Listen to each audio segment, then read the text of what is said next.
Hi, hello, bonjour, and namaste. This is Out of the Clouds, a podcast at the crossroads between business and mindfulness. And I'm your host, Anne Muhlethaler. In today's episode, I am so delighted to be introducing you to a good friend of mine, Bridgitte Dempsey.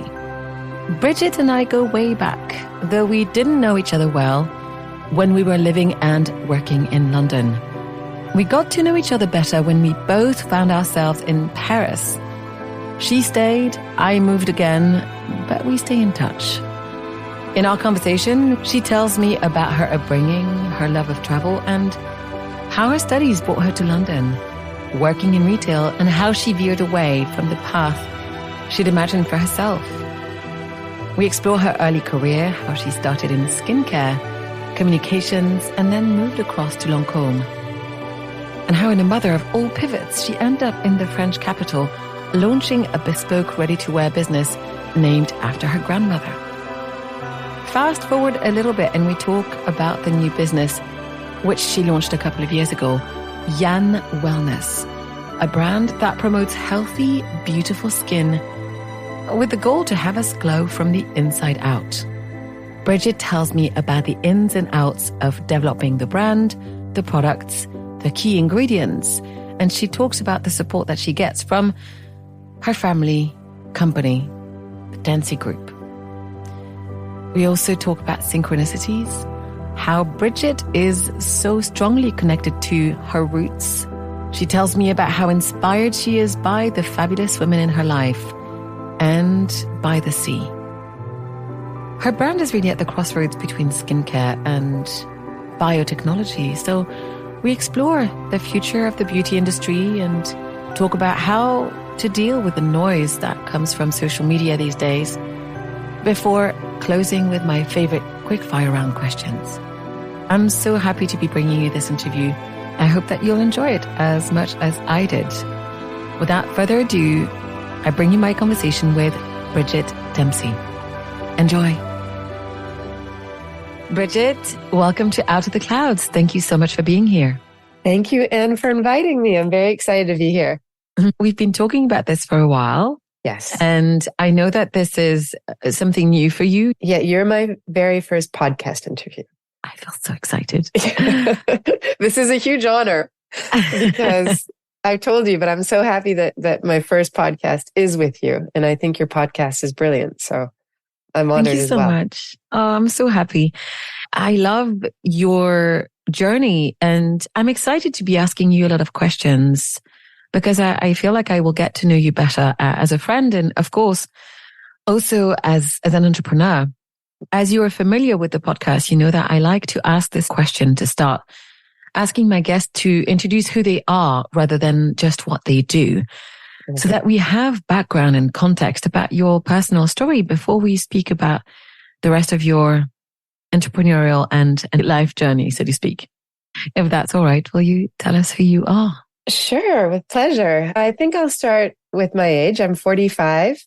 I am born and raised with a Canadian father and a French mother who despite the fact that we lived in Canada, really raised us in a French way. And I think that's worth pointing out because it did have a lot to do with my upbringing. And not just in a French way, but in her French way, which was my mom's from a small village in Normandy. So looking back, I think she was raising us in similar ways that she was raised. And then after I went to university in Canada, but I did a lot of traveling in high school. And I always, as soon as there was an opportunity to do an exchange, I always jumped on it. I was pretty familiar with Europe before moving there after university. I chose to do a master's program in England. And then thanks to the French passport, I was able to start my career off in London, which was brilliant. And so I lived in London for my 20s, which is where I got to meet you.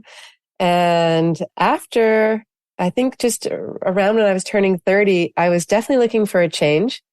And a friend of mine said, would you ever think of moving to Paris? And even though I felt like it should be easy since I'm half French, I had never spent any time in Paris. So I didn't have one friend other than the one I came over with before moving here. And then I've been here ever since. Oh, I didn't mention anything personal though. I've now, Well, I why don't we moved here. add the personal? Yeah, I moved here and then not right away. Actually, this is another, I ended up meeting the man of my dreams quite late. So I also had kids, two daughters, pretty late comparatively. And so now I'm mom of a 4.5-year-old, almost 5, and a 2.5-year-old. Dahlia is the 2.5-year-old and Josephine is the almost 5. Mm. I'm really curious to ask you, you mentioned that whenever you had an opportunity to do an exchange, you just jumped on it. Yeah. Why do you think that was? I think the excitement, but like whatever the exchange, whether or not it was abroad, or I remember at the girls' school I went to, there was also a small boarding part to the school. So only like 100 boarders. And every year they would do a boarder exchange where you would be a boarder for a week and the boarder would come live with you. And even that, I'm like, I got to do that. Anything that would get me out of the house. That's funny. Who did you grow up with? Brothers and sisters? 2 older brothers. And we all now work together. So we're very close. Okay. I was wondering if you were trying to escape them. Definitely. I loved when I'd be at home without my older brothers, just in terms of sharing the remote control. But no, we grew up always very close. I so hear you about sharing the remote control. Yeah. I only had one brother, but it was always a fight. Yeah. And tell me, what did you end up studying? What did you want to be when you were a kid? I don't really remember in high school what I was interested. I definitely wanted a job where I could travel. And my mom always said that. I used to tell her that. And then I think at university, I chose poli-sci. I always liked topics that would teach me about the world and history as well. And so I think secretly, even though I wasn't saying it out loud, I was probably thinking the life of a diplomat would be amazing, an ambassador. That's funny. A friend of mine told me just a couple of days ago about how he engaged in several layers of training to get to a diplomat and then decided to have another career. Fascinating. Yeah, because I looked at your LinkedIn profile, something that you don't do every day about your friends. And true. I realized that I had no idea what you'd studied. And I was fascinated about that choice of, political science. I worked at the Canadian Embassy in Paris when I was in first year university or second. So that gave me an eye into it. But I was never like very upset that I didn't continue that path. I wrote the Foreign Services exam after doing my master's, but I remember writing the exam thinking like, no big loss if this doesn't pan out. So now I'm really curious. Yeah. That happened. And then what happened next? I was very happy in the jobs I was doing in London. I think I'm really grateful that my first job experience, or I guess it's second technically, because I had a job in between my undergrad and my postgrad at a great Canadian travel company. And then, but my first job, I'm done my studies, what's my job, was at John Lewis, which you would know well. Would you describe it for people who are not familiar? First, I should say it's a store that sold really everything under the sun before, but it had to become more efficient. So I believe they got rid of their haberdashery department, but you could buy a TV, you could buy so many people. I think everyone in the UK has some tea towel or some towel or a sheet or a pillowcase that says John Lewis or Janelle on it. You could buy homeware. They've always struggled with fashion. And then they also bought a supermarket chain. So they were omnipresent in England. At the time I worked there were 60,000 employees. And oh my God, that's huge. I had no idea about the footprint. Yeah. And so in every town in England, there was a John Lewis. And I worked in their head office. I started in the press office as like a summer job and then moved to a buying office. And then for the very first time, they were creating a branding department. And I worked there, which I loved. That was an amazing job and an amazing environment to work in. There was a partnership. So while you work there, you're essentially a shareholder. And there was an amazing profit sharing scheme every year. So they would divide the profit evenly, the same percentage for everyone. And so you could have a very low salary, but then get this giant bonus every year. And there was a lot of camaraderie. Everyone who worked there had to go work on the shop floor at least twice a year during the sales. And then whenever I went shopping there, which was often because you get a 20% discount, you'd say, I'm a partner. And the salesperson would look at you and give you the knowing nod. And so, I was very proud to work there. It was a great shop. It sounds like an amazing experience. Mm. I would imagine that you'd be quite keen on the haberdashery department. Yeah, you're right. I was sad when they decided we're letting it go. Oh, but this was all to do with the exam. So I don't know if I was there when I wrote the exam or I was in my next job, but I remember walking there Saturday being like, I'm just doing this out of, I feel like I should. But I loved retail. That's for sure. I love the excitement of every week finding out how the week's prior sales had gone and analyzing why maybe the sales weren't so good. It was always weather related, by the way. If it was great sales, it was the weather. If it was bad sales, it was the weather. And so, I was enjoying the retail world and branding and working with designers. So that was all good. Interesting. Retail is not looked upon very favorably, particularly in Europe. In the US and perhaps Canada, retail is understood as a much bigger industry. Of course, it's larger countries, so the industry brings in more money. Perhaps it's changed a bit, but I remember around the same age as you, I was working at Christian Louboutin in retail, and I really enjoyed it. I was good at it. But I remember when I was younger, when I said to people what I was doing, people would go, "Oh, you work in retail," and they would have a head tilt, because they were like lawyers, journalists, and somehow my employment status was just a little bit lower.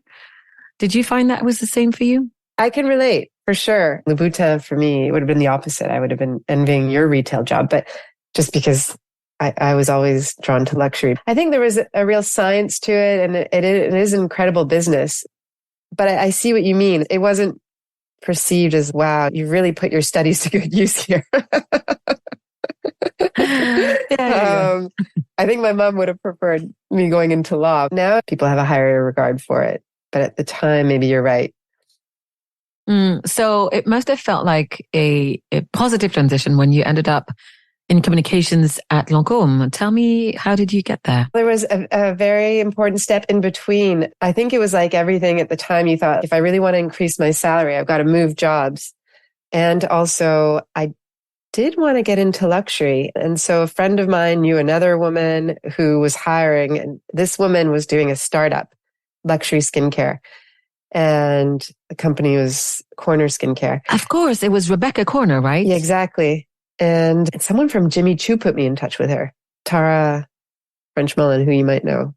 Anyways, she was like, if you want to get into luxury, this is a way in. And I remember thinking, like, I would love to see what it takes to do a startup, because when you're coming from such a large company, you can't imagine like the beginning, like day one. And so I liked it. She had a team of four with me included. And had I not been there, I wouldn't have gone to Lancôme after. And Lancôme also wouldn't have hired me. That's interesting. What did you learn when you were there? Oh God, you learn so much just because, as I mentioned, you're such a small team. She didn't share everything. She wasn't giving me any strategic insight. I didn't know anything about how she funded her business, for instance, like the outside shareholders or anything like that. And she put me in the role of communications, just going out, meeting journalists, telling them about the products, ensuring that we were in the press, which today is still relevant, but back then it was the holy grail. You wanted your product pictured, and she looked at this so closely. So it was an important part of her business. You learn other things, like by the time I joined her team, the brand had been around 2 years. They had huge successes, but you don't hold on to them necessarily long. Like, she had been in a lot of different stores. She'd been in Harrods. She had been in Harvey Nichols, I believe. And you just learned things about the businesses. You can get in somewhere maybe easily, but staying there is hard, and selling is hard. Yeah. That's still the case today, I would say. that part hasn't changed. And so going from a startup to the corporate behemoth that is L'Oréal, Lancôme, What was that like? Oh, that was super exciting. And I really felt like I had no idea what I was getting into. None. I didn't know anyone who worked at L'Oreal. I certainly didn't know anyone in France who worked there. Maybe I'd heard of someone in Canada working at L'Oreal's in Montreal in Canada. I didn't know what I was getting into, which was probably better. In terms of the headhunter I met with was like, oh, you're doing communication now. And so this is what your job will be. And I was like, yeah, but I don't know if I wasn't going to be meeting with journalists anymore. But I was like, I think I'm more drawn to the creative process, like creating the products. And she's like, oh, you'll figure, you just keep your head down and do the communication and then you'll move around once you're there. Which did not happen. That's interesting. Yeah. So I would like to point to the difference between your previous job and that job. So both were called communications, but what did you end up doing there? So like I said, with Rebecca Corner, it was very much every day on the pavement meeting the journalists or doing something related to journalists, either planning something or writing press releases or communicating about the product in some way. And then you're sitting right beside the marketing person. And so everyone's helping each other with everyone's job. And then at Lancôme, because I was at the head office, they called it at the time International, I didn't meet any of the journalists. That's what the French Lancôme team does. So you're there thinking about how do we present this product to those teams who will then present it to their journalists. And it's such a well-oiled machine. I think everyone now in the industry knows that. But so you're basically packaging information for all these teams across the world so that on a given day, when you launch a new product, everywhere across the world, this product is going to be introduced either to the press 3 months before it launches, but to the press everywhere across the world 3 months before. Or the day it launches, you can be sure that every billboard, every subway, every ad for that product will go up perfectly synchronized. And it was amazing to be part of a team that worked like that because you did feel like, okay, we're super efficient. But yeah, it was very big. It was the opposite of being in an office with 3 other people. You had your offices and there was amazing camaraderie in both cases, actually. But the pressure was very different at L'Oreal. I'd love to find out from you, what was the biggest takeaway? What did you learn there that sort of helped propel you into your path? There were a lot of positive things. The one thing I learned, maybe selling a lot of products, and it's obviously like the number one beauty conglomerate in the world. So they're very good at what they do. And the sales for Lancôme were incredible. But I still didn't get a feeling of this product is speaking to me. It's speaking to everyone because it has to, and it is. But at the same time, I don't think it's not their wheelhouse maybe. The authenticity I wasn't feeling in their products. And that's what I wanted as a consumer and as someone working for a brand. I wanted to feel close. Ooh, I'm going to put a pin in that. I'm going to come back to that. Oh, fascinating. So I feel, and correct me where I'm wrong, that we got to know each other after I saw our common friend Stephanie, who then lived in New York, wearing your amazing creations. I think that I was drooling while looking. Stephanie's a very good looking woman. Yes, that's true. I wasn't technically drooling on her, although I could have.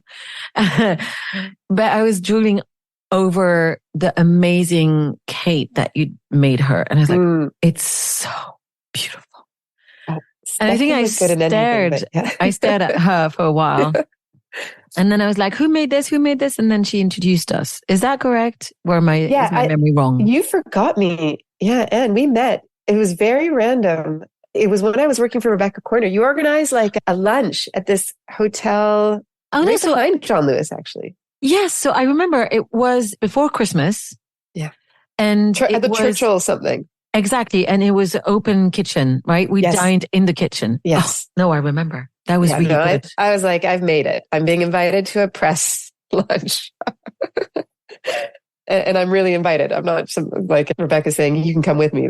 I was invited. So yeah, I remember. And Steph was there. Yeah, Steph was there. Obviously, she's the one who, I think you asked her, like, do you have any ideas? And Cosmo Jenks was there. Yeah, there you go. Exactly.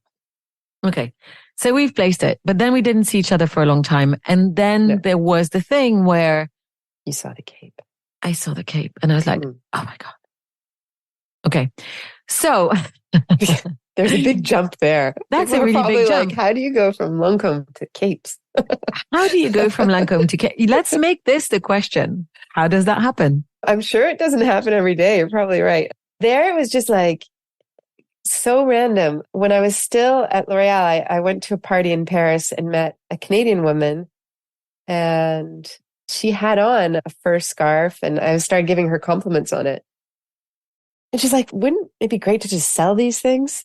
And it was so random, but here I was nearing the end of my L'Oréal experience. I'm just itching to create something and not have a team of 50 people approve it before it gets made and every single detail dissected so that you're left with something that's maybe a joint effort, but like a real compromise. And so when she said this so easily, I was immediately drawn to that idea. And I thought, yeah, there could be something to do here. And then I remember speaking to my French grandmother, and she's like, oh, I used to make furs. Just for à titre personnel, like for my mom and my aunt, they had rabbits on their farm. And so you'd use every part of the rabbit. And so she would skin them herself and make coats. And I have pictures of these coats. And when I heard that, I was like, oh, wow, okay. And then it made it seem even more possible. If my grandmother's done this, like I'm not going to actually involve myself in the whole process, but it all started coming together. And then at the same moment I created Corbin. It was called Corbin after my grandmother's maiden name, Corbin. I was working for my family's business as a consultant. So it feels like I did have a parachute if all went wrong, but the business model I was creating was meant to be, we will only make something if we get an order, which is brilliant. And people are still doing that today. And I find myself drawn to people who sell clothes that way. They'll show you their capsule collection for the season. And then once you placed your order, then they make the clothes. Like it's just way better for the environment as well. But at that time, no one I knew was really doing that. So I was like, you don't need to invest a lot of capital or anything. I'll show people some samples, and if they like it, they order it. And that's what Steph did. I made myself a cape and she's get me one. And then it was like the whole process was what I loved the most about that brand was I measure Steph. It was made to measure. And that's why everything fits you like a glove. And you can do those little details. Like sometimes I went too far. I have a friend who got a coat and in the inside I sewed. I went to a museum of Dior, an expo, and bought this Lily of the Valley, those things that you sew into. Of course. Like tour coat. So you can do bizarre things like that, but it felt so great, like that I could just do whatever I wanted. It was very liberating. So yeah, I think that's why I needed to do that brand. It was like a knee-jerk reaction to coming out of this big group where the approval processes were so long. I needed to do something that was like artisanal, immediate, just me. And then I loved the contact with the clients, and it felt very old school, like going to someone's house, taking their measurements. Then I was spending all my time in the atelier, which funny enough is not far from where I live now, but at the time it was across Paris. So yeah, it was the most drastic career change you could think of. Was it also a way to make a connection to your ancestry, so to speak? Because it sounds like you were inspired by your grandmother as well. It brought you closer to something. Hold on a second. Yeah, no, it's a different branch, right? Actually, it's my French side. It was you connecting at the same time with your French side and your Canadian side. So on the one hand side, you were consulting for the family company that we're going to talk about in a minute in Toronto. But on the other hand, you had this through line to your grandmother in Normandy. Yeah, I guess maybe, and it would be normal, or not normal, but logical that I went to sort of a faceless environment or a huge business to like these little sort of family artisanal setups, which is way more me. I don't think I'll ever go back to a giant office. But so in the middle, what's striking is that most of your career at that point had been in cosmetics. Yes. And here you were branching out into artisanal, but fashion. Yeah. So I'm going to help the listeners, since they don't see you and they don't know you, and saying that you're a very stylish person. Thanks, Anne. Where does your style come from? My French grandmother, according to my mom, was always dressing her children in a way where she would take pages out of these Paris magazines and then go to a seamstress and make stuff. So there was that. And then on my Canadian side, I found out after my Canadian grandmother died that she was a window stylist in Boston before meeting or before having children. And she, for sure, in all the photos I see of her, really heavily accessorized. I inherited all her costume jewelry. Some of it's fallen apart, and I place them into my outfits almost every week. She had, what's her name? Who's still Iris, who's still today wears amazing necklaces and African inspired. But I don't think my grandmother was not that extreme, but she definitely loved fashion. That's gorgeous. And you're still wearing some of her pieces. Oh, all the time. Wow. It's, again, I feel a little bit struck about the strong connection to family, which I don't find is something that is so easy to connect to with everyone. Sweet. So, but you worked in fur, which is something that, of course, can feel alienating for some people. What was your grandmother called? I called her Mamina. Mamina. What was but her name? Her name is Marie Antoinette. She was born Marie Antoinette Corbin. Ah, okay. So let's go with Mamina. Yeah, it's easier. It's That's really what everyone funny. called her. I don't know what year she was born in, but I remember my great grandmother wanting to give me a gift while she was still alive of fur. And she put 2 skinned minks that had been sewn back to back and put that around my neck. Oh. And my mom told me that I literally turned green and she took it off me because I looked like I was about to throw up. Because I had the head of both these poor animals just hanging around my I know exactly face. What you mean. I relate to that, some of this experience, but did it make you a little bit anxious, or were you comfortable going in fur? And what kind of fur did you decide to use? For sure. I was obviously aware of it's still going on, the anti-fur movement. And I can completely see why. I was doing it and again, it's back to the previous job experience I had, which was huge, and the need to do something artisanal. Here, I could see every part of the process. And the other thing that I was starting to even way before, maybe a knee-jerk reaction to my London living days where I was a Topshop consumer. I still kept actually a lot of my Topshop clothes, but by the time I got to Paris, maybe it was just the influence of French women and the way they dress themselves and having staples. And now everyone does this. But at the time I was you never throw away a fur.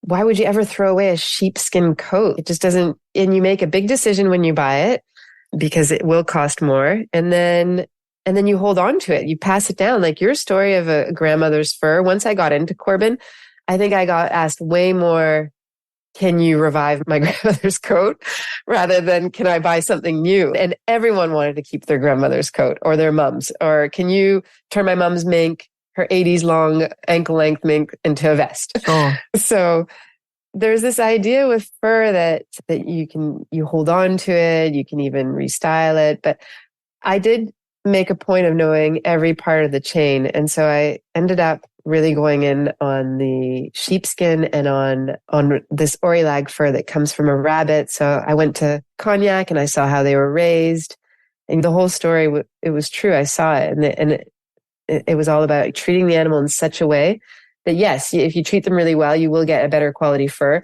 But there was a high respect for these animals, that they were woken up with classical music. You never wanted to stress the rabbit.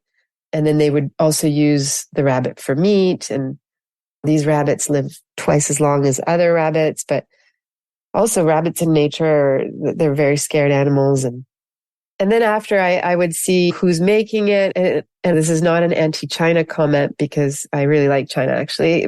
But there, it's not like you're getting something made in a far off country and you don't know how it was made and it's super cheap. My items, like my seamstress in Paris, was quite expensive. And so you paid for that. The way you describe the process, it feels first very French, but also it feels like it mirrors or it's a parallel to what Michelin star restaurants and chefs do by developing the relationship with the people who grow the food or breed the animals that then are used for. That's a really good comparison. The way if you go to these restaurants and you'll get a dessert and it'll be like the blueberries come from this person outside of Paris. But that the cherry on the sherry coulis, that comes from someone I know in Carcassonne. And then I had that with any item I made, whether it was like a little clutch bag or inevitably there'd be a button or a zipper. And it was all in Paris. Go see the zipper guy. He's at the back of this cour. And you'd go discover this guy his little atelier is the size of a closet. And he's from Turkey and he's there making zippers all day. And I go by, if I needed a lining, someone would say, oh, this person's got lots left over from something he did for this project, or there's leftover fur from someone who was making gloves for Chanel. Like I was constantly running around meeting all these people. It was amazing. I don't think that I knew this idea that you keep these items, right? I don't think I knew that.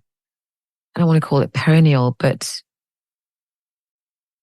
it makes me realize that, yes, whether or not you believe in the use of fur for fashion, this is something that tends not to be discarded and destroyed. It gets passed down generations or it gets sold to a vintage store and it doesn't end up in the bin as many of the other items are. For sure. And there's a huge savoir-faire. I worked with Grands Ouvriers de France. There was a really high level of respect in their savoir-faire. That's gorgeous. So you worked on this, you developed Corbin alongside working for the other branch of the family's Yes, the Canadian side. Yeah. The Canadians. Let's talk about the Canadians. What do they do? What were you doing for them? So Dempsey Corporation was started by my Canadian grandfather, and he started the business later in his life. He had 8 children, one of which is my father. And I want to say like 1956 is when 1954. 1954, Anne. Okay. Let's make sure I know it's 1954. Yeah, sorry. I was on the website yesterday. So 1954. And he basically had worked for another business that said, we're going to drop this line. You're doing really well with it. If you want to pursue this business under your own name, go for it. And he did. I think he was in his late 50s when he decided to start a business. And he was definitely a self-made man in terms of, I don't think he finished high school.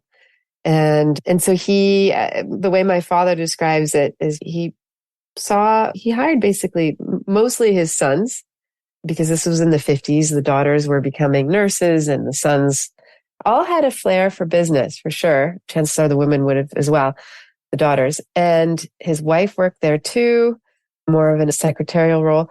But he was supplying, back then it was chemicals, but right now we call it the industrial division, pigments and whatnot that go into cosmetics.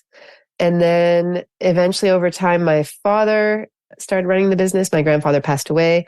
And under his leadership, they opened up a food division. And then when my mom joined later on, she opened up a cosmetics division. So on top of the ingredients that were destined for cosmetics, my mom also developed accessories to go with it, because they were getting those requests. Like we were selling a kohl to Estee Lauder, and they said, could you send us a little pochette to put the kohl eye pencil in? And that's when my mother jumped in, started going to China. That's funny because it almost feels like I'm there with her. Okay. She was brave. She was one of the first, and this says so much about her personality, but she was going to China in the early 80s. She was one of the first to start doing business there. Please tell me more about her. That sounds amazing. She was going to the factories, placing orders and finding out which factory would work best and doing all this herself. Now you go with translators and whatnot. I really can't imagine how she used to do this. I did one China trip with her. Admittedly, she said it was very different from back in her day. And then also when she went, she'd go for long amounts. It's not, I'll just go to Hong Kong and Shenzhen for a week. She'd be gone for 2-3 weeks at a time. What were you doing then for the Canadians at the time? They had a big client, and they still do, buying a whole accessories line in Canada for a pharmacy. So everything you apply makeup with and remove your makeup with. So sponges and cloths and accessories. And the idea was I would find a similar client in France. So that's why I was able to do Corbin, because there wasn't anything going when I joined. I was able to consult with them a few hours a week while I was looking for clients. And then eventually I found Monoprix, and we still supply to Monoprix. It's a big client. For people who know France, for people who don't know, you'll have to trust us on that. Mm. So at which point did you decide to leave Corbin behind? I was thinking about all this, the timing last night. It was just like this culmination of so many things going on. Once I did find Monoprix, you've got, as you said, a big client. I couldn't have a side job. I was the only employee in the office working on the account. And then also there was just this, the atmosphere had really changed around fur. And I was getting to the stage where I'm like, I don't even know if I want to walk around the street wearing fur so much anymore. Like everyone was fine with sheepskin, and still is in ways, because some people, I still see it on the street. But I think I started just thinking, all right, I don't see a future in this anymore. Corbin, I'm not going to like completely let the name go, but if ever it resuscitated, it would be something very different. And I'm not interested in that right now. And then also at the same time, my grandmother passed away. And then, as I mentioned, the client got bigger, but also I ended up having a baby, and then I got married, and then it just seemed like everything was transitioning. And then at the same time with the family's business, this idea was germinating about like, let's create a brand, because I'd had this experience when post-pregnancy, I was losing my hair. When I went into a pharmacy to ask what's the best product, she advised me immediately to not just use food supplements or topical. She's like, you really have to use the two together if you want to get the best results. And at the time, this brand is for the topical and this brand is the food supplement. And I was there at the till with these two different brands, and I was like, okay, I'll do it. I understand the logic sound. And then I got home and I was like, our family like does the food bit, and we also know cosmetics. And also, like a Canadian colleague of mine had brought me to this lab in Brittany just on a sales call that he was doing. So it's all these things were happening, and you absorb all these experiences, and then all of a sudden they like come to the surface and they bind. Yeah. Oh, that's fascinating. Yeah, there's a lot going on. I'm painting a picture of a million things going on. But it was in a movie, you'd see all these scenes of like, that happened. And I discover algae in this lab that we actually supply to. And I loved that story. And then my Canadian colleagues like, we need to sell this lab's product. And I was like, yeah, I don't know if you just sell a product on its own. And then I found myself dreaming of creating a brand again. But in a completely different, like this way made more sense. It was like, Corbin was an entraînement, training for. Sure. As was Rebecca Corner, as was Lancôme. It was suddenly, you could bring all of your self and all of your expertise and your experience and what you were passionate about into the one brand. So absolutely. I'd love to know about the Brittany Lab, because I feel like this is what, and tell me where I'm wrong, this is what sparked the early beginnings. Yes. I'm going to do a shout out to Lee. I don't know if he'll ever listen to me. Lee is our colleague in Canada who's an account manager for the industrial division. And so he's the one who goes to labs and sells ingredients that Dempsey sources. And he had gone to a trade show in Paris, and he's, Bridge, I've met this lab during the trade show and they're amazing. They have this product and it's so cool, and they use algae, and the product is, it's a powder and then it turns into gel, and they've got these amazing capabilities. Let's go see them. Do you want to come with me? And I was like, for sure, Lee, I'll come for the ride. And then I'm telling the French office that Lee and I are off to Brittany. they're like, which lab? And we said it, and they're like, we supply them with sugar. And it's a special type of sugar called trehalose. It's natural. It's very expensive. It's from Japan. It's used in food to keep icing hydrated or sushi moist. It really is great for capturing the hydration and the moisture. So they sell it to this lab because this lab puts it in their skincare products. But again, when I did that sales call, I'm thinking of all this, but you're just storing the information and then later it comes out. But when I was there, I loved this lab, another family business right on the sea. They showed us like, here we grab the algae, then we process it ourselves. There's only 2 labs in Brittany that process the algae themselves.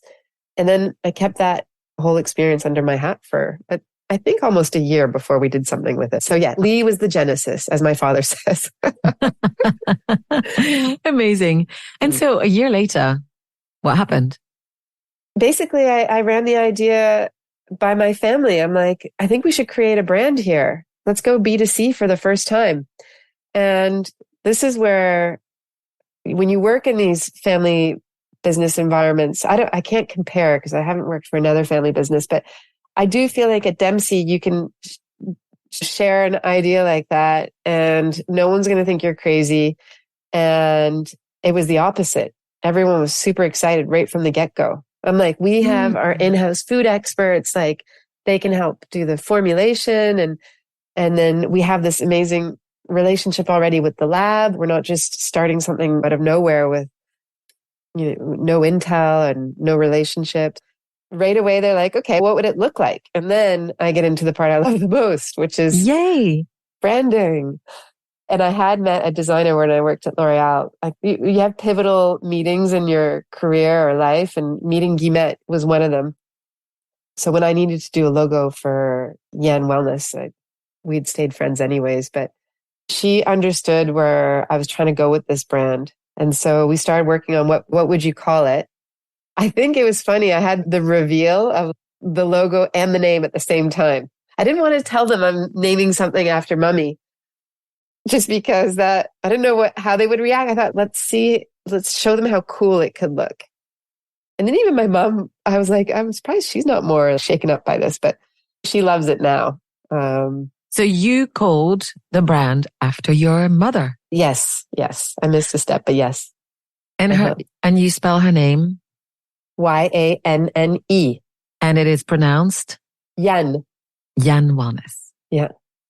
I just want to point that you had called the previous brand after your grandmother. I know. The family theme is much stronger than everyone's a target. If you're related to me, watch out. I think the Yanne brand made sense to me because she had such a big role in the family's business. It was like an homage. And it was right at the time where my mom's now 81, but she was in retirement phase. And also when you're starting a brand, to all those people out there who are listening and will start a brand, like there's a lot of names that are taken.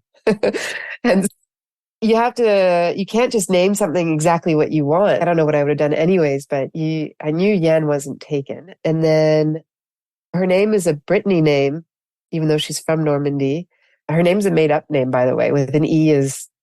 Her original name is Jeanne-Marie, but her older sister couldn't pronounce her name. And so my grandmother thought, okay, let's just switch it.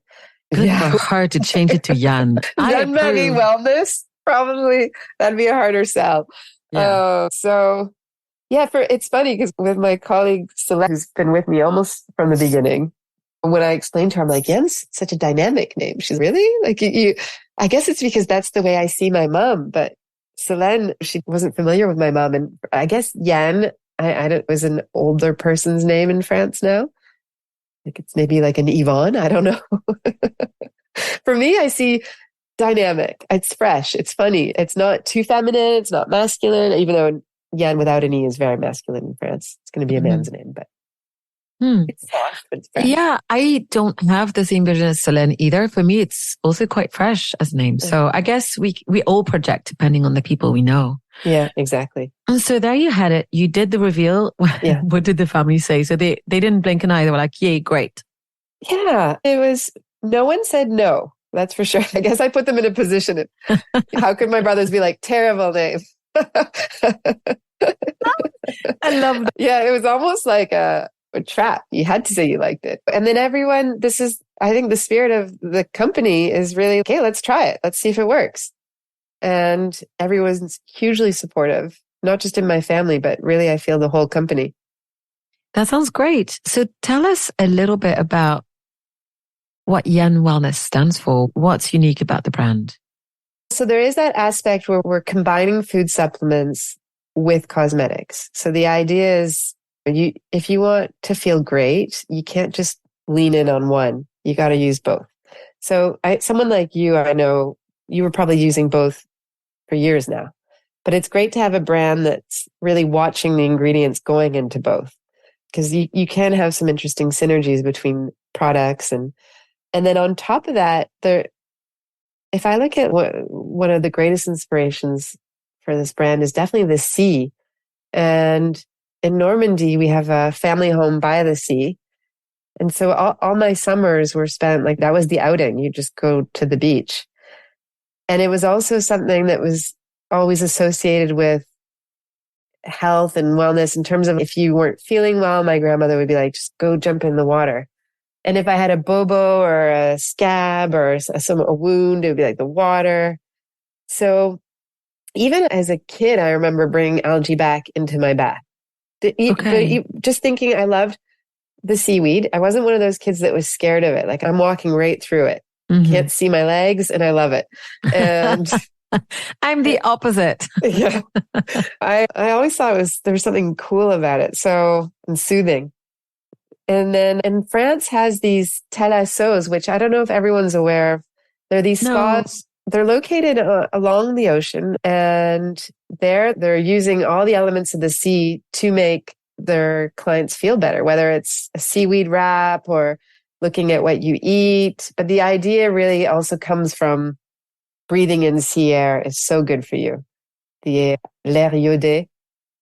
I don't know how you would say that in English. So just even breathing that in is so good for you. And I thought, this is a unique French experience. I would love to bottle this up and across the food supplements and the cosmetics, give people the opportunity to create a spa-like experience in their home.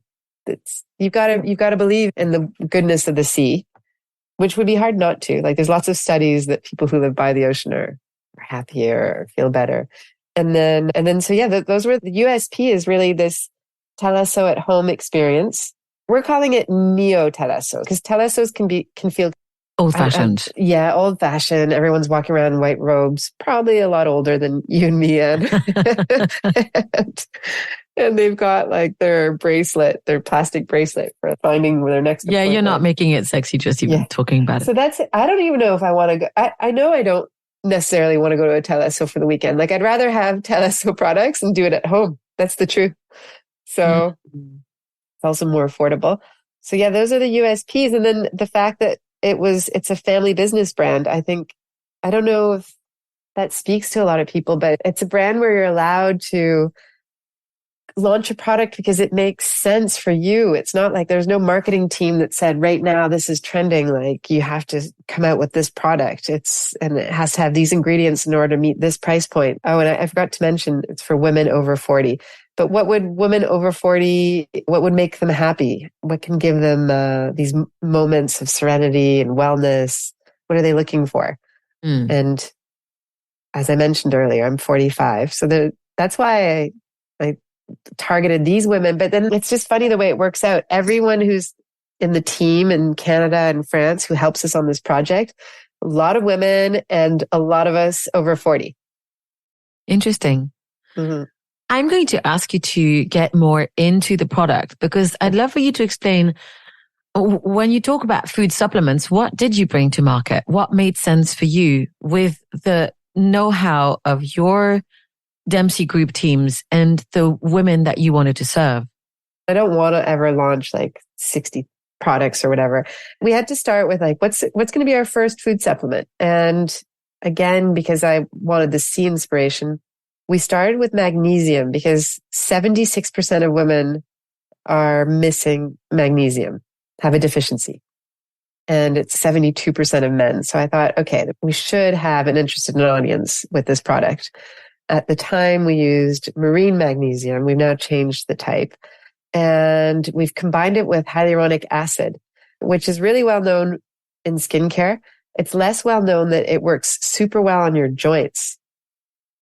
And the other specificity, and this is again tied back to the Thalasso experience, the spa, is I didn't want the food supplements to be pills that you just swallow. I wanted the moment that you're taking them to be part of the relaxation.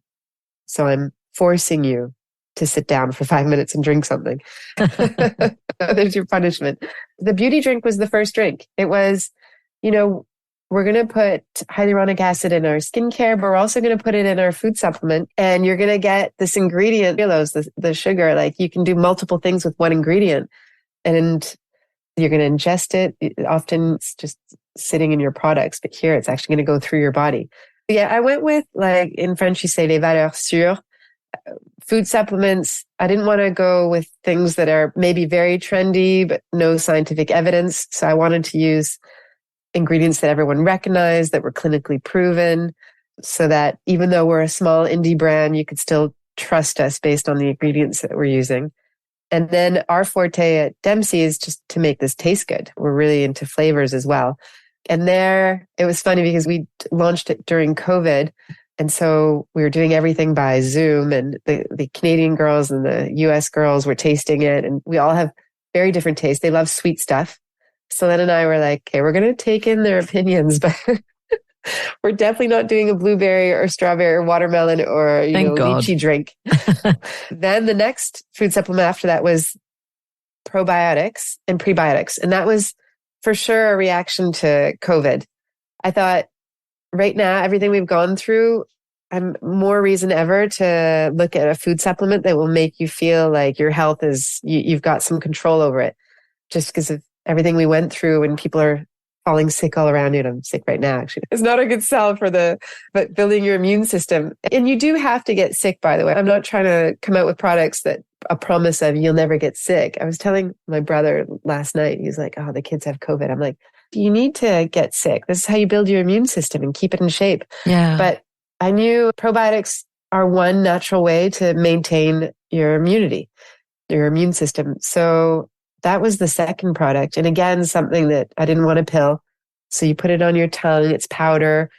There we had a colleague from Montreal who helped with the formula. And in Canada, it's very common to put probiotics on your tongue. In France, it was completely novel. So we won an award for that product. I think because of the innovation of the format. Yeah, I tried it and I took it from it. I loved it. It's delicious.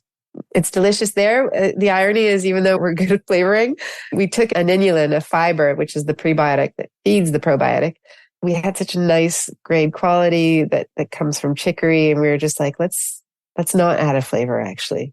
This tastes perfect. Yeah, it's lovely. It does feel very natural. There's no added anything in. Yay. There's just 4 ingredients. So it was simple, but that's what I was looking for. I want things to be very straightforward, that the ingredients lists are easy to understand, and never put something in it unless you really have to. I believe, and correct me where I'm wrong, that the brand really stands for natural beauty and wellness. Tell me how that's easy or not easy to navigate today. And that's back to my mom, Yanne. She, for me, is one of the happiest people I've ever met. And so, for a wellness brand, I thought this is a good place to start. Yeah. And she's very natural. And I was so lucky that she raised me, because she never looked too much at herself in a way, aesthetically or looks wise. I never heard my mom complain about her looks or say I'm getting old and certainly always boosted me.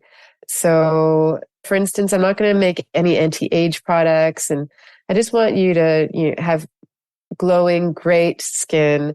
The products are good quality, that you nourish your skin, you protect it. I don't know even if I buy into the fact that skincare can really change your skin. And certainly I find it a little dubious that it can get rid of wrinkles and all that. So I'm more into promoting great looking skin. And my influence is more on the natural side. For sure, that's a whole other conversation. But if you're going to recreate the spa feeling at home, it's just for you to have a great moment with yourself and that self-care. And it's not looking at yourself and thinking, oh, this isn't right. I need to change this. And how do I get rid of that? It's more about embracing who you are. So 2 things came out of this conversation for me. So far, I really want to meet your mother. Like really, like when I come to Paris next, we need to figure out if she's traveling. Like we need to coordinate. She would love you too, Anne. I would love to meet her. And the other thing that's, sorry to be pitching ideas to you. Yeah. But I love, every time I see you, I come out of this being like, oh, I hope she doesn't charge me for that meeting, but she could. I was wondering, would there be a future in which there is a mini spa or a thalasso? You did say yourself you grew up in Normandy. I know you adore Normandy. The brand obviously has this strong bond with Brittany and the algae. Would you ever imagine a physical presence and an experience for Yanne Wellness? And again, this is typical you. When we meet, you bring me to a place where I don't even dare to dream. But yeah, it's so hard. I know, but that's not a reason not to do something. But short answer is yes, I would love that. Okay. But that would be down the road. Yeah. Sometimes we need the dreams down the road because it helps build the vision. When I hear the talk about the lab and the science and the sea, they're right on the water and the algae. And it is true. It's sometimes hard to motivate someone to get out and spend more money to go into a more immersive experience. But maybe there is one way in the future where it just makes sense for you and your family. Actually, it would be the merging of the French and the Canadian. Yes, you're right. I'm loving this theme, by the way. I had no idea this is where we're going to go. It does come back a lot. So this is it. You can't run away from your roots. And I certainly haven't. Yeah, I don't know for other people. For you, certainly not. Yeah, it feels like it's more almost like embracing all of it and doing it from France as well. So you talked a bit about the client for Yanne Wellness. I just wanted to dig into it. You did that choosing women over the age of 40 because you felt you weren't getting what you needed, or tell me where I'm wrong. It's not like, I couldn't find a cream. It's not at all that. It was more, I like the idea of an indie brand. This again could be post L'Oreal experience, but I no longer wanted to buy any beauty products from big companies. I'd like to stop you there and ask you, do you know why? Because I can tell you I'm the same and it's been a long time. Why do you think that is? And again, I don't want to criticize too much because, but maybe I can share my experience to help. Okay. That I had a reaction to some of for me, there was a fragrance component. I found that a lot of brands there's a head of an issue with the colorants and the smells. So I find that naturally, even though I have not had any allergic reactions or anything, I became almost, I've just said allergic. I became almost anti coloring cream. And so some of the Estée Lauders, even they're really famous, they're like pistachio green-ish and they smell like very peculiar. And for some reason I was like, I just can't take it. And so it very naturally went towards brands that had no colorants and no smells. Yeah, I'm also a little bit cynical. These big brands become machines, and to sustain the machine, you can't be so nimble and all of a sudden decide we made food supplements in capsules. Let's do powders, because they've invested in factories that have machines. Like when we tried to make our food supplement in France, they're like, no, do the capsule. Like we were being told by the manufacturers, change your idea. Like we have capsule machines. And when you're smaller, you can adapt more. Like there is an idea, like scaling is very important. And there's a tipping point where I think you're too big and all of a sudden you lose a certain, authenticity, but you I don't feel like it's not like I need to know the person behind the brand. And sometimes like with Clarence, for some reason I put Clarence aside from the big brands because it's a family business and that can be naive, but I even like smaller. And now there was like a plethora of brands out there, but I just felt in France when all these indie brands were coming out, they seemed targeted to the Gen Z and fun, cute packaging. That's interesting because I was chatting today with a young woman entrepreneur about her project, and she was telling me she was very inspired by a brand that I've never heard of. Perhaps you're talking about one of those called Oh My Cream. Yeah, they're I don't know that one. Okay, they're newer. So at the time, I think I would have been okay with Oh My Cream because it's minimalist packaging. Mm-hmm. No, they're a chain store, and I'm surprised you don't know them now. They used to just bring together. I don't go to chain stores, babe. That's well, you know, I buy indie brands like Yanne Wellness, so I wouldn't actually know what's in the they'd chain. be the kind of chain store I'd be okay being on their shelves because she's a very successful entrepreneur. She started one store where she wanted to group all these LA brands that you couldn't find in France, and then things took from there. And so now when I say chain, I don't know, she must have 30 stores, but she's come out with her own brand line. So I understand there were lots of indie brands and you felt like not for a lot of people were targeting the younger generation, and you felt like there was a real opening in the market for an indie brand like yours to target women a little bit older. Yeah. And I think also that other aspect that I was touching on earlier, like you're entering your 40s. I wasn't buying into the whole, I need to buy an anti-age cream. And I just wanted a brand that would not overpromise, but I could trust. I find that fascinating. And you focusing on aspects of your mother's behavior around the aging process and the vitality that you found in her is somewhat what you mirror in the products that you bring out. Absolutely. The French word équilibré. And there is this idea of don't just be focused on your cosmetics, but also what you're eating. And because she grew up in a small village in Normandy in the 50s, she ate very good food, which is no longer available. And so I feel there's a huge need for food supplementation that we wouldn't have had 20 years ago, 30 years ago. So I'd like to go back to talking about you rather than talking about the development of the brand. How does it feel to be at the helm of your own project and working with your family? How do you feel about who you are today? I feel really great. It's been a hugely positive experience in my life. I'd had, like, when I started my first job, if you'd said you're going to work for your family's business later on, I would have really, I know it sounds unbelievable, but I would have been like, I don't think so. I don't want to work with my brothers and my parents. And I think, as you said earlier, you have to go through all those other experiences. And it's not surprising that I feel better in a family environment. But I'm at the helm of my own brand, and there is pressure because when it is your family, people think, oh, it's just your family. So if you fail, no big deal. But like, you don't want to fail in front of your family, especially your older brothers. Definitely. Yeah. And you just don't want to fail in general. I know there's this whole, you have to fail and it's cool to fail, but between us, it's not, you want it to succeed. And so I'm at the helm of this, and so many people are involved that I just don't want to let anyone down. I want them to see like all this effort you've put in has paid off. And this idea that we've gone from a sourcing and distributing company to a brand, like that's unheard of.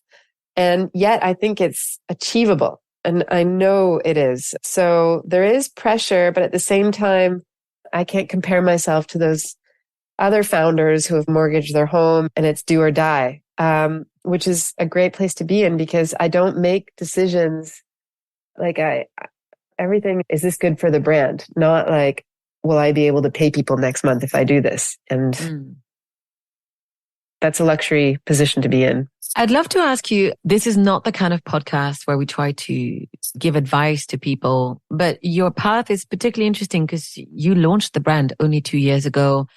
It was in the middle of COVID. This was not your plan. This just came out from the synchronicities of what was happening around you. And I love that moment because I remember you told me about it when you yourself were in need of better supplements and something topical to help you. Is there any piece of advice or any challenge, a story that you want to share that could support or inspire people who are thinking about launching their brands? I guess you have to be open to it, but so many people out there, including myself, still think I can do this, but I can't do that. And I keep thinking of one of my best friends, Soraya, who went to a Montessori school. Not in an arrogant way, because she's not arrogant at all, but she really can believe, she does believe that she can make anything. It's her and her husband, or I don't think he probably did go to a similar school, but they renovated their own home. They did their plumbing, they did their kitchen, like all these things where you'd be like, I can't do that. And then at one point, it doesn't make sense for me to learn how to do that because it would take a whole year for me to learn how to, like, you do have to do the learning. But I would say, it sounds cheesy to say, but if you want to do something, you absolutely can. You just have to put the work in to learn how to do it. But as you said earlier, when I launched Corbin, I'd never done fashion. And maybe I'd grown up with fashion inspirations, but I did have doubts I always loved drawing, and I used to draw clothes. And I did take one course, but other than that, I was like, no, why would someone buy something that I designed? We've got Chanel and Dior in this town. Like, why would someone choose one of my models? And then I realized, I think with maturity, that there's markets for everyone. So someone might not like what you designed, but someone else will. Maybe Yanne Wellness is not for everyone, and that's totally fine. But if it's done well, it will appeal to someone. So there's no exact story there, Anne, but maybe people have to go through different experiences to get there. But at least try, like, for sure, try these things and see how they pan out, and they will inevitably lead to something else. It's really interesting to hear you talk about your specific experience, and this calls to conversations I've overheard in people near me, and someone telling someone else, oh, but it's a one in a million chance that you could make this work. And sometimes when you hear family members or loved ones or close friends who perhaps should not be close friends telling you, oh yeah, but it's never going to work. Yeah, I think it's interesting, this story about trusting that anyone can do anything if they put their mind to it. But Anne, what you just mentioned there is definitely, if you're going to start something, like, really watch who you hang out with, because I only want to surround myself around people who believe that you can absolutely do what you want to do. And when my husband, he just started his own business, I was like, don't go see your brother too much right now, because I just feel like sometimes, especially in France, some people can be really closed to, you've never done it, but go for it. And that's what L'Oreal was a great experience, but also there it was like, your communication, you can't do marketing. And it's, yeah, you absolutely can. You've got to put the work in, like I said, but you definitely should not let someone else tell you what you're capable of. So talking about beauty, because you neatly circled back, there was one question I had for you. And I don't know if it's the right question to ask you, but I'm interested. What do you imagine, or what do you want to see in the future of beauty and the future of Yanne Wellness? The future of Yanne Wellness, there's comparisons to, if you're going to go into lifestyle, are you trying to be like a Goop brand? And maybe it's good that there's Goop and other brands that aren't as intense, that all live together. I definitely don't want to be prescriptive and go too big on telling people how to live their lives. I don't know if it's because of the industry that I'm in, and I'm constantly listening to podcasts and Instagram accounts where it's giving people advice and tips. And it's very hard to listen to sometimes very contradicting advice. And right now there's a massive criticism of sugar. And I've heard enough to know, okay, fine, it's probably not good for you, but it's really hard getting all this advice. So I think I'm scared for the beauty industry and wellness, because it's getting so hypercritical that unless you are the monk that everyone's telling you should be, I think it's going to backlash and you're going to end up feeling worse about yourself. And so I think it would be great if people back to the word balance, whereas it's back to yen. Yeah, the middle way. Équilibré. The middle, équilibré, especially a little bit of exercise. I don't think you have to go nuts in any direction. The intensity with which I see some people on Instagram embracing things is every time now I have a hot shower, I think of all the advice I've heard about you should only have freezing cold showers now. And maybe you do this. I don't know. I could see it time to time being like, okay, that was exhilarating, but I can't start every morning unhappy. Yeah, I'm not great with the cold shower. I'm going to try to do cold water swimming since I'm near a lake this winter. Okay. That's a different experience. But there's also the exact opposite trend going on. I don't remember what the name of that TikTok trend was, but there was like the everything shower. And that's for people who don't have a bathtub. Okay. But they're trying to get like that spa experience and do everything in the shower. And they're definitely not doing it in cold water. Yeah. So you could argue that everything and their opposite could be developed as a trend. Just holding on to the principle that all of these tips and advice, and it's all meant to make you feel better. So hold on to what actually makes you feel good and zoom in on that. And if it's a little hot shower in the morning to get you going, that's fine. And then I understand we're obsessed with generating content. So you have to say, okay, if you said the hot shower thing, you got to say something different next time. So it's end the hot shower with 30 seconds of freezing shower. So there's a lot of that going on as well. Again, maybe it's because I'm watching Instagram constantly, but there's so much information being thrown at us. Yeah, I don't love spending time on Instagram anymore. So I feel a little bit removed from this, but I do read long form content where people tell me what's going on. Yeah. So they break down the trends, and I have to tell you, it really makes a difference. Yeah, I bet. Even in podcasts, though, you're getting that kind of, we're in a podcast right now and I hope people listen to it, but you're still getting advice, or maybe it's the ones I'm listening to. What I would love to see in the future of this industry, instead of advice and tips, is telling stories about what works for each person. Maybe the balance we're talking about is realizing that some days we need the hot shower or a long bath, and some days we need the cold shower. Yeah. Because we're not equal to ourselves every day, right? That's why when we talk about mindfulness, or often when I write about mindfulness, I like to explain to people that different practices do different things. You're looking for different benefits, different effects. And it's like building a toolkit. So whenever you need to look after yourself because you're too nervous or mega excited or super sleepy or feeling really unwell or down, we reach for different tools from our toolkit. I think that's what I'd like to see people promoting. And sometimes I watch Instagram and I do learn a tool, which is great.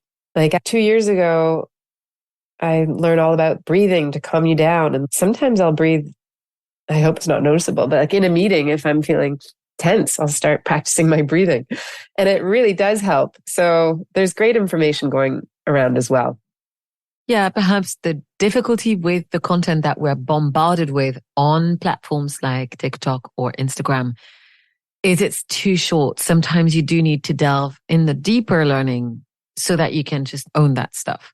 But I guess that here's where good, authentic brands can really make a difference, is by not playing the sort of very catchy game and going a little bit deeper in their storytelling. Yeah, this is something we think about because obviously we post stuff, and I want to steer clear of anything that'll make you feel guilty that you didn't do this or that. You hope that as a brand, you're helping people, whether it's a wellness brand, or I was just reading through the Infinite Game book about Patagonia. There's so many Game book, yes, by Simon Sinek. Which amazing recommendation, Anne, and so much food for thought. But we have a responsibility as people who are out there building brands to think, how are we really helping people? Because if you're just out there with a cool business idea that'll make money, I don't think that's really something that's worth it in general. Thanks so much for sharing that. That's a good place to end on, possibly. Before we go to my quick fire round, of course. If that's okay with you now, let's go to my closing questions, which for those of you who are not familiar with them, I like to ask the same question to all my guests because I feel it's incredibly enriching to hear the different answers and the stories that come up. I hope that you'll enjoy them as well. Some of them are very hard. I apologize for that. I'm nodding. So, what is your favorite word? And when I say favorite word, it's not necessarily because you use it often or how it sounds, but a word that you could live with. You could technically tattoo on yourself. And I'm not asking you to tattoo yourself. When I read that question, I was like, this is exactly why I am glad I never got a tattoo, because I was thinking of it made me laugh. 15 years ago, my favorite word would have been like nightcap, cocktail, apéro. Imagine if I was walking around with a cocktail tattoo. Now, for sure, the priorities change. It's funny because I was asked the other day, it did not see this coming. Like, write a word. Someone gave me a piece of paper and said, yeah, write a word. I'm asking everyone I know in my life to just write a word down. And I was so caught off guard, and I could see that I didn't have time to do anything. Like, it was a funny exercise because she was packing her bags and gave me the paper, and I was like, and I was surprised by my own answer. I wrote nature, which makes me sound like, I don't know, someone would be like, really? You wrote that? Nature, I do feel great in nature. But then now that I've had more time to think about it, like, that's the word that popped up. For sure, ocean, like waves, the sea, that, like, those are words that make me dream. I love that you had to do this exercise and that it made you think. Yeah. About a month ago, I did a masterclass with The Guardian with a British writer called Rick Samader, who writes amazingly funny columns for The Guardian. And in the middle of a writing exercise, he made us write our 5 favorite words, and my mind went absolutely blank, but could not think.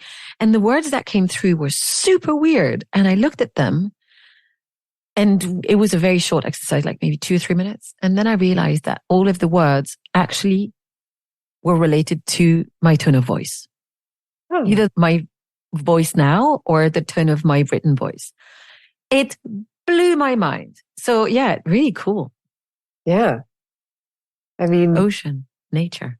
Yeah. Sounds good. Well, I have to admit, when I had the little book, I was like, started flipping to see what other people wrote, but I wasn't able to. Like, this is seriously random. Awesome. Yeah. Next, what does connection mean to you? I thought about this, and the first thing that came into my mind was when you laugh over the same thing with someone. And it can be with a complete stranger. I actually think that's when it's even the best. Like, you're on the subway and a kid said something, and people who don't know each other will look at each other and start laughing. And so I feel like connection is when you can feel something with someone else and you don't even need words. But I particularly like the laughing moment. It can be with someone you know very well. Like, it doesn't have to be a stranger. But when you both laugh over the same thing at the same moment, I feel very connected. What song best represents you? And this was so tricky because I'm someone who loves music for sure, but I can never remember the words to songs. Like, it's very embarrassing. So I guess when I start listening to a song, I just daydream, or my mind goes, or I'm terrible at remembering lyrics. That's definitely true. But I chose Hard-Headed Woman by Cat Stevens for a bunch of reasons. One is Cat Stevens was the first CD I ever bought with my own money. And I still remember, like, coming back to the table where my family was sitting. It was in Normandy, actually, in Cherbourg. I was very proud of my CD. I loved his voice. And then that was part of, I must have been 15 at the time, but it was part of my youth. Still love his voice. And then the song's great, just about an independent woman who does how she feels or what she feels and isn't really concerned about what other people think. I'm not saying I'm that woman. Sounds good to me. I love that. What is the sweetest thing that's ever happened to you? This was tough. I'm lucky because I had all these examples. But what's funny is with all my examples, I don't think I knew at the time it was so sweet. It's like when you're asked later, you're like, yeah, that was sweet. And they're just small gestures that show that someone's been thoughtful and you weren't expecting it. I don't even know which one to choose. I guess maybe back to Yanne. She crept into the delivery room when I was giving birth. We didn't even know she was at the hospital. And that was funny. But now I look back and I think that was very sweet because it was very surprising. My husband was like, what are you doing here? We're all like, what are you doing here? You don't have your official hospital coat on. Like, you're in the room here. She came in through a back door and was like, hello. But then another one is my friend Sarai, who I mentioned earlier. She got me at the airport. This was like at the stage where no one was picking people up from the airport anymore. Like, I must have been 32 or something. She said, I'll pick you up. And then when I arrived, she had a bouquet of flowers. But now every time I come out of the airplane terminal in Toronto, and it's the exact same one as the day she was there, I see her with the flowers. So it's a reminder. Oh, that's so sweet. Yeah. Yeah. And she's never picked me up since. It'd be crazy to pick someone up now. I hope she listens to the podcast and picks you up one day. Do you know what? Just you making me think about this, it makes me want to cry because my dad came to drop me off and pick me up from the airport every time. Anyway. That is sweet. And I know I'm saying this and some people, like when I arrive at the airport, people still do it. It's just the traffic now. Yeah, I wouldn't want to put anyone through it, but it is sweet. Yeah, it's still sweet. What is a secret superpower that you have? Secret superpower. Secret. Yeah, I wonder why you use the word secret. So no one should know about it? Because I've asked you so many questions. Perhaps you've revealed most of your superpowers. So something you haven't mentioned yet. I think and this is important since we're talking about entrepreneurialism, is that I can get over a setback pretty quickly. Or even if someone's offended me, I don't hold a grudge. Like, I move on very quickly. Definitely a superpower. Yeah, I'm happy I don't, and it's liberating that, if someone's done a fast one on you or whatever, I'm pretty quick to forgive them. What is a favorite book that you can share with us? So I read it years and years ago. It was A Suitable Boy by Vikram Seth. Have you read it? Yeah, no? Not yet, but I saw the TV series and it's so good. Okay. I have not seen the TV series. It is so good. I don't even think I knew it was out. Is this on Netflix? Somewhere. I don't remember what I saw it on. I saw it last year. It is beautiful. I'm happy I went to India before reading it. It really is the book that makes you cry and laugh. It's amazing. I just made a note of it. I'd like to actually read the book. Where is somewhere you visited that you really felt had an impact on who you are today? I'm going to go with the very first city I went to on my own with, again, Sarai's getting a lot of shout outs. We were 15 when we went to Barcelona. The pretext was we were going to learn Spanish. That's why my parents were okay with the idea. Love the pretext. And then we went backpacking just for a week. But that for sure opened the floodgates. After that, it was like, I need to travel every summer. And the origin story. Yeah. And we took a language class with other students. And that's always been a huge kick for me, to be in a classroom with people from other countries. I didn't have that so much at McGill, but for sure at LSE, like a small class where you're about 10 people and people get into details of their different upbringings, and that I love. So that I got my first taste for that in Barcelona. I had my eat, pray, love moment when I went to China. I've been to China lots of times, but one of the last times I went, I stayed for a month and lived with 2 different families. And that was great because I was older doing something like that. Usually you think you're young when you do that. And I knew it was unusual to do it. It must have been 37. And that's great to do something that's usually reserved for younger people at 37. Like, it made me feel young again, not old. You'd think, oh, you're going to feel depressed, like living like a billeted person in someone's home. But it was the exact opposite. Awesome. Where was this? In Shanghai? In Hangzhou. So I picked a smaller I feel like town. I remember that you told me that, but it feels like it's in the back of my mind. Yeah, I'm super glad I did that. Obviously, at 37, if you're married and have kids, you can't go off somewhere for a month. But if you could carve out, I met one of my husband's friends, and my dad used to always do this too. If you can't go away for a month, like at least go do something you love doing for a week.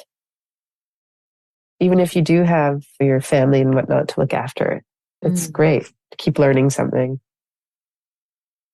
Imagining that you can step into a future version of yourself. I'd like to know, what do you think is the advice that future you needs to give present time you? The future me would have been like, it's all going to work out. Like, just patience and enjoy the ride. My father's always telling us about the journey. It's all about the ride. And my last question, what brings you happiness? My greatest happiness is trying to make other people happy, or trying to make them happier. Or if I can see a way that, and this, again, I think comes from my upbringing, but I definitely feel happy when I've helped others. Thank you so much. Thank you, Anne. Bridge, this was so great. Oh, I don't know. You did your first podcast. I did my first podcast. Everyone listening, please clap wherever you are. Thank you so much for your time. I've really loved our conversation, and it was so much fun and so enlightening, actually, to hear some of the stories behind your experiences, your studies, and I feel like I know so much more about your family. I would love to see pictures of Marie Antoinette. And again, kudos to your mother for changing her name. Yeah, absolutely. It's a treat doing it with you, Anne, because also people, I don't think, have the opportunity to like delve into these kinds of questions. And even though it's not easy, I really enjoyed it. I'm so glad. So what I will do is, of course, I will put all the links in the show notes for people to be able to contact you, to discover Yanne Wellness, and to get in touch if they'd like to. As you said, if anyone has any questions, if I can help anyone, I'm here. Awesome. Thank you so much. Hopefully see you very soon. Yes. Latest, it will be January in Geneva. Absolutely. And so have a wonderful rest of the evening until I see you next. Thank you, Anne. Take care. You too. Bye-bye. Bye. So, friends and listeners, thanks again for joining me today. If you'd like to hear more, you can subscribe to the show on the platform of your choice. If you'd like to connect, you can get in touch with me at AnneV on Twitter, Anne Muhlethaler on LinkedIn, or on Instagram at _out of the clouds, where I also share daily musings about mindfulness. You can also find all of the episodes of the podcast and much more on my website, annevmuhlethaler.com. If you don't know how to spell it, it's also going to be in the show notes. If you would like to get regular news directly delivered to your inbox, I invite you to sign up to my monthly newsletter. So that's it for this episode. Thank you so much for listening to Out of the Clouds. I hope that you will join me again next time. And until then, be well, be safe, and take care.